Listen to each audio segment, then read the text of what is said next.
Hey everybody, how's it going? Today is October 6th, 2022. It is a Thursday. You know what that means? Monster Strike news. Let's get going with the newest updates that we are going to be getting for Monster Strike. We started off with the announcement of a new area to the Madoka Magika collab. We will be farming some materials so that we can unlock this alternate form of Homura, Akuma Homura. The art is pretty awesome. Now, where are we going to do this? We're going to get a new area here called Mitakihara Town's Barrier. Mitakihara-shi no Kekkai. Sorry, Kekkai. I believe that's how you pronounce that. This will be available on October 8th, noon Japan time. So we'll have just a little bit of time before this is active for us to play in. There will be 3 areas to participate in here. You can notice on the screenshot that the 3 areas increase in stamina consumption by 10 each time. We are going to start with a water stage, followed by a light stage, and then finishing off on the dark stage. I'm not sure. I don't believe they said if it's the same exact stage, but like different elements, kind of like what we saw with Pandemonium stage, or if we're actually going to get 3 different stages that we have to play on. It might actually be different since the stamina cost is different, so we'll see. But they did say that, well, I guess if it increases in difficulty, then, you know, it's probably different, I assume. Anyways, the thing that we're going to be collecting these stages, well, actually there's 2 things we're going to collect. First, you can see on this screen, is Homura's memory piece, and that's what we're going to be able to use to unlock the next stages. The other item that we're going to be collecting is cheese, and this cheese will be, well, we'll talk about that on the next screen, but at least for Homura's memory pieces there, you will need to collect 15 of those pieces to unlock the next stage. You will only be able to get these pieces by doing a no continue clear on those stages. Now, whether or not we get multiple drops at once, we'll have to see when we play the stage, but it does say we need 15 to unlock the next stage. Now, I did say you can also collect cheese, and you can see that the amount of cheese you earn per stage differs on the stage that you take on.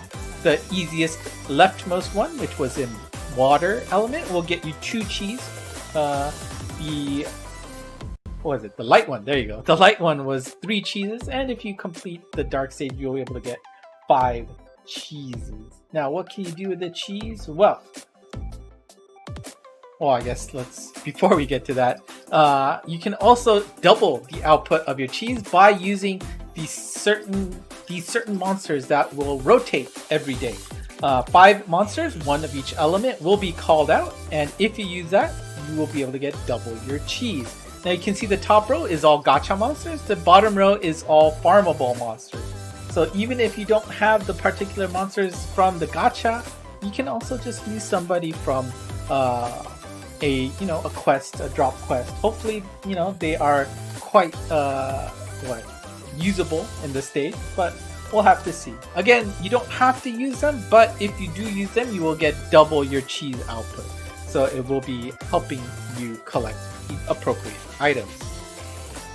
And these are the items that you can pick up with your cheese. You can see that there's orbs, we got more monsters we can pick up. Most importantly, the top left is unlocking a new evolution form, which we'll talk about in a bit. But you can see on the bottom there's a lot of nice items there. You got some bells, a biscuit.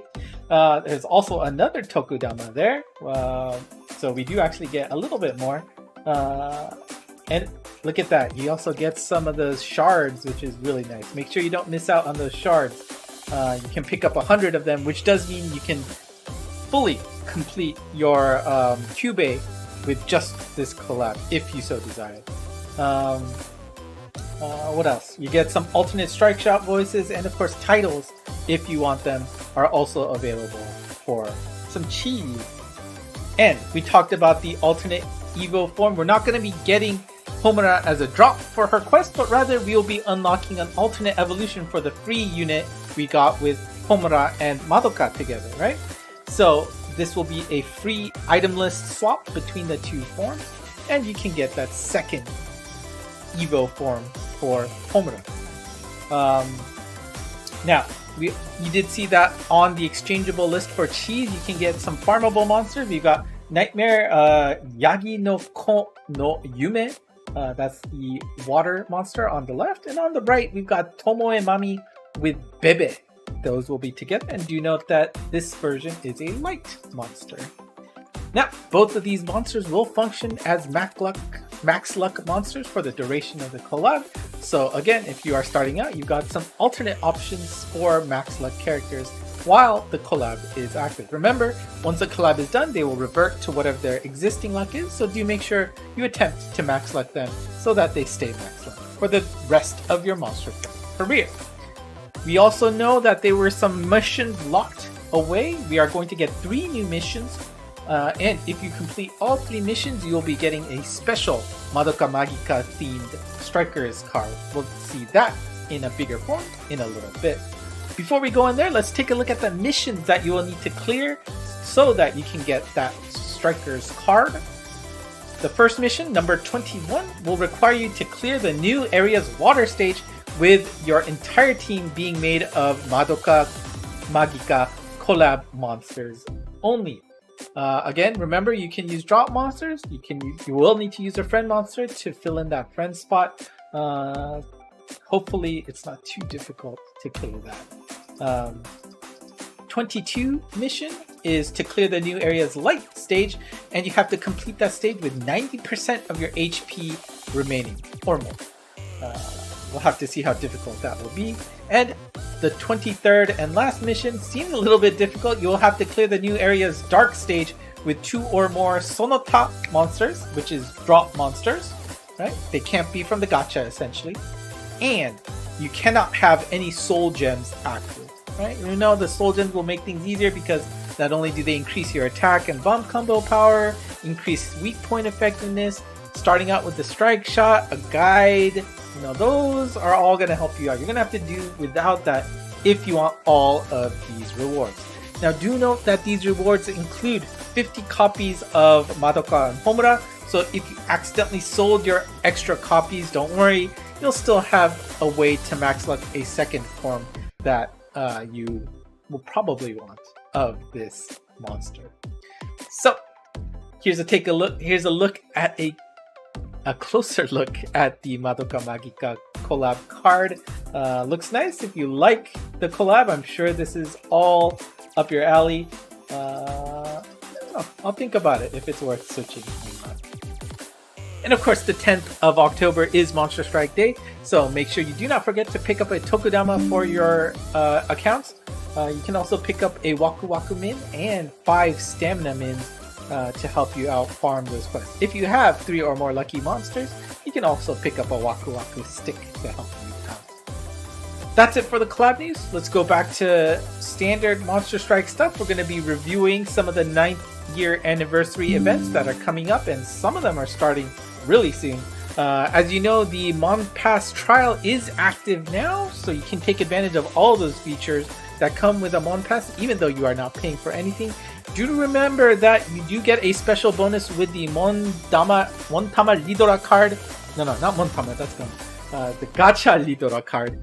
You get 2 extra turns, so I believe you should be able to use those 2 extra flips right away. Do note that it will go away once your Mon Pass ends, so I would highly recommend you try and finish that within this week so that you can make sure that you take advantage of it. However, I haven't tried it myself, but I believe you should be able to do your 2 free flips ahead of time so that you should be okay even if you aren't able to completely finish within this week. Don't hold me to that though, no promises. But anyways, pretty cool campaign going on. The co-op gacha will begin tomorrow. Starting on October 7th noon Japan time, you will be able to do this gacha. Remember, play with up to 4 players in total so that you can maximize your rewards. You will be each getting 4 monsters that each player picks. This year you get to pick 3 elements, up to 3 elements. Sorry, you can pick the same one if you want, and for each element you pick, you will get 3 monsters of that color. Again, if you pick all the same element, you will get 3 times 3, which is still 9. Pick one and everybody gets your results, and whatever your friends pick will also be in your box when they are complete. We also have the popular vote gacha that is active right now. You have until the 17th of October to finish voting. Remember, you have the ability to re-vote as many times as you want. There is a link to the voting page in your present box after you've completed your vote. You can use that link to vote again and make sure you pick whatever you want. We should be getting a midterm result somewhere, probably this weekend, maybe early next week, to see what kind of result, or maybe we have to wait until next Monster Strike News, I'm not sure. But we will be able to see how the votes are looking, and then you can try to nudge your votes to try and get somebody maybe into the top 20, or maybe to get somebody out of the top 20, or maybe to sneak somebody into the top 100. It is up to you. You have the ability to change your vote. Also, don't forget that the rank 99 and 999 missions will be active starting October 10th. Again, if you've just started the game, anybody can get to rank 99. It is very easy. 999, a little different story. The Tower of Champions will be returning on the 7th of October. That's tomorrow. Maybe even today by the time you watch this. This edition will be at 50% off stamina, and if you are using those helper teams, you will not have to spend any of those friend bins to complete, to have a deck filled out for you. So it is a nice, an easy campaign. Oh, empty screen. Next, we have a new Chozetsu Kai quest coming. It's gonna feature Adamantite Kai, and here are his sub-bomb combos. Again, don't forget, sub-bomb combos do have a significant reduction in power, but you know, the cross bomber and the glow sphere, definitely an interesting sub-bomb combo to have. Now for the Transcensions for this week, even, you know, if you didn't think 9 was enough from Monster Freak, we've got Nem coming in the wood element. She has super null gravity barriers, null speed down wall, gravity barrier slayer M, and gauge multiplier retainment, which means on the gauge she has no block. Strike Shot is a 12 plus 8 speed and power up, and she will do extra damage to the first enemy's hit class. Bump combo is a wood Chozetsu Pierce Spread EL5 along with a super defense death blast. Always good to see super null gravity barrier along with a gravity barrier slayer of the M variety as well. And you also get block and speed down wall, which is a nice additional gimmicks to watch out for, you know, modern gimmicks in the game. So very interesting to see if she will make a dent anywhere in the world of Monster Strike. We also got a Transcension Kai, and we are going to be getting Skitty next. And Skitty's stats look like she's a Pierce Balance type. She has Super Null Gravity Barrier, Magic Circle Boost M. Right, we just got that as a new. Give it to Skitty right away. Wood Resist is also on her main. And then her Connect skill is consisting of Super Null Damage Wall, Null Block, and I think I'm missing something. I feel like there is a 3. So I may have left something out. Give me a second. Let's see. Yeah, I'm gonna pull up my slides that I picked up from news. I feel like something is missing though. Yes, she also has Strike Shot Turn Charge L. So I will have to fix that on the slides that I posted on Twitter and such. But she does also have Strike Shot Turn Charge L, my bad. Sorry. The Connect skill requirement though is a little bit tough. She needs to have 3 or more different classes than herself. She is a Sprite type, so Sprite definitely not as difficult as other classes, but that does mean you will be only limited to 1 Skitty unless you can satisfy the second requirement, which is a little bit tough, to have 2 or more light monsters. Again, trying to, you know, jive with the lore of the relationship between her and Rico. But we'll see. Strike Shot is an A plus H who will fire a Poison Breath in the pointed direction. Bump Combo is a fire Chozetsu Pierce Spread EL5 along with a standard White Blast EL. Yeah, I mean, you know, Magic Circle Boost is always good to see, but then you get the Gravity Barrier Wall blocks. Okay, but that Connect skill is a little tough. Strike Shot Turn Charge L is certainly a nice utility ability, but we'll have to see where she can be used given that Connect skill. Alright, next news will be at the same time as usual, so tune in here for that, as I will always give you the news as soon as it's done. And of course, here is next week's Lucky Monsters. Hopefully you have at least 3 to maximize your rewards at the next Monster Strike Day. That's it for me today. Thank you for watching. If you have any questions with the news, let me know in the comments below. Otherwise, subscribe, comment, leave a like. ENG Monst Twitter, Discord channel available for you to talk with other folks who love the game, speak English, and are somewhat nice. Anyways, that's it for me today. Thank you for watching. Bye.